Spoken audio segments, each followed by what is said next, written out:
Welcome back to my channel Teaching Learning English.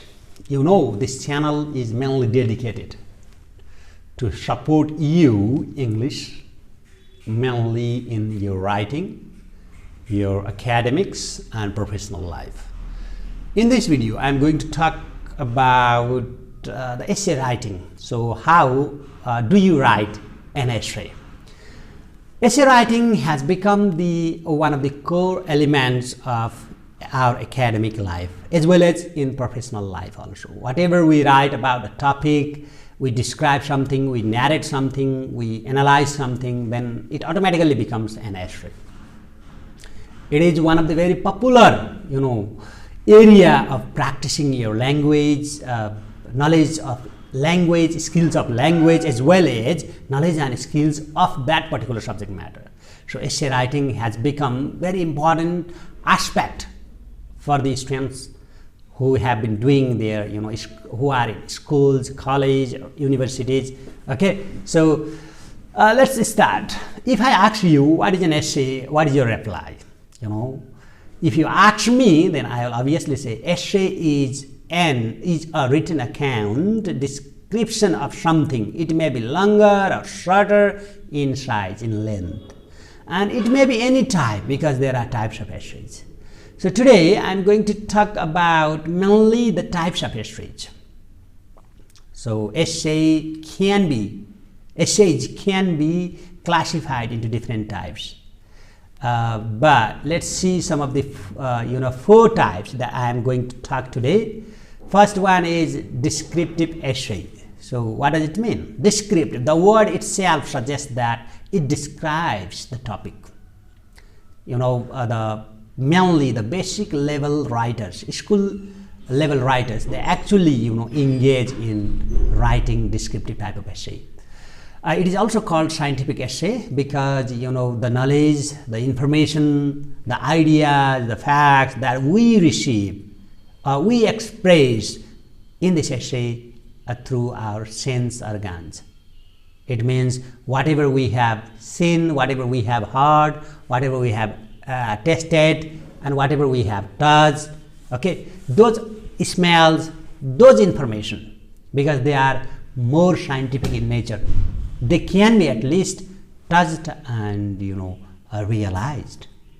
So descriptive type of essays are also called school essays, scientific essays, and they are pure and fundamental type of essays, and they mainly describe the fact and the examples. For example, if a person is writing a descriptive essay about his school, his college, he or she will automatically describe about the buildings, about the desks and bench, about the furnitures, the facilities inside schools, and the location of the school. So and the number of the students and the subjects and departments are in this college, similarly, and the faculties, all these things automatically comes under descriptive essay, because the job of descriptive essay writer is to describe about the topic. So the second one is narrative. Narrative essay mainly are also called historical essays because they describe about they narrate about the historical events or action. So what does it mean? Obviously, history, the people they actually work who have the very good figures in the history, so they obviously talk about the historical figures and events. If you write an essay about the some of the historical figures about some of the people, let's say Martin Luther King, World War, and Hitler, and Mahatma Gandhi, Nelson Mandela. So they are some of the topics of historical essays, which are the subject matter of the historical essays, or let's say narrative essay. Why they are called narrative? Because they often say that in narrative essay the writer actually narrate the story and events. So it may be the first person or third person who actually narrate the story. And this is mainly used to talk about the historical events. Let's move to the next one, that is reflective. In reflective essay, as its name suggests, that it is the reflection of the writer's knowledge, writer's experiences, writer's life, backgrounds, and so many things.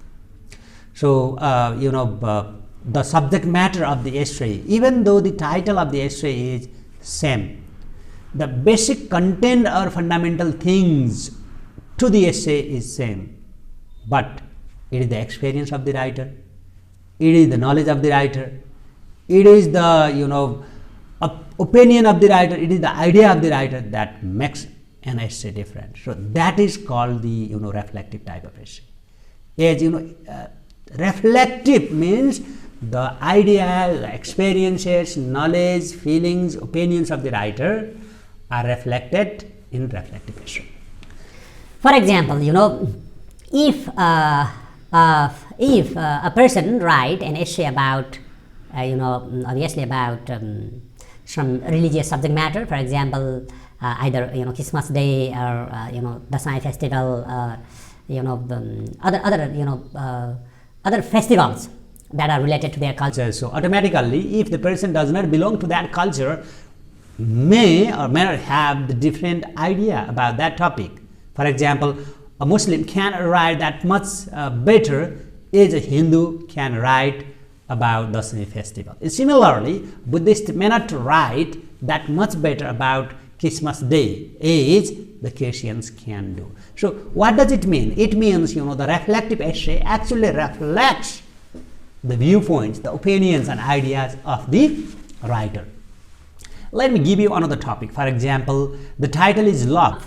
And the person who was not treated that much in a very lovely or family environment. So he lost his parents early in the age. His parents passed away, and at the teenage also his girlfriends actually deceived him, and there was the break up between them. So if you are assigning topic to write an essay about love, so the person may not be that much comfortable, might have the different ideas about the love at least, in comparison with the person who actually has been experiencing love in a very sweet and very fruitful way. So these two guys are going to write the same topic essay, love, entitled Love, obviously in a different way, with the different information and experience. That is called the reflective essay. Let's move to the next one. This is explanatory or expository essay. It is also called analytical essay also, you can say that way. So here the writer actually divides the topic or essay title into two sides. One is positive, next one is negative. Some strengths, some weaknesses, some opportunities, some challenges, some threats. So that way the title is described, and the writer's job is the job like a lawyer in the court. He should be side A and side B, but what he personally thinks may be more in content, maybe more in bigger in size. So that is important. For example, the title is TV for the Kids. So while writing an essay about TV for the children, or let's say kids, obviously if you are writing analytical essay, then you should mention some of the positive aspects of television for the kids and some of the negative aspects of the television to the kids. So the writer should think and mention his subject matter in an analytical way, not holding only one side. Rather, he or she has to address the other sides also. That is very important that the writer has to maintain. For example, if I am writing an essay about television for the kids, I will obviously write some of the positive impacts of television to the kids with the examples, with my opinions, and some of the negative effects and explanations that the television must have to the kids. And at the conclusion, I'll write my point of view what I actually think, which side I really prefer to explain and to suggest, or let's say to recommend to the readers. So that is called the analytical or expository essay. So guys, we have discussed 4 types of essays. First one is descriptive, second one is narrative, third one is reflective, fourth one is analytical. And I also mentioned some of the examples also. I hope you have the idea, you have got the idea about how to write different types of essays. So if you have any feedback and comments, why don't you put those feedbacks and comments so that I can address those things in the next video. Thank you very much. Have a good time. Thank you.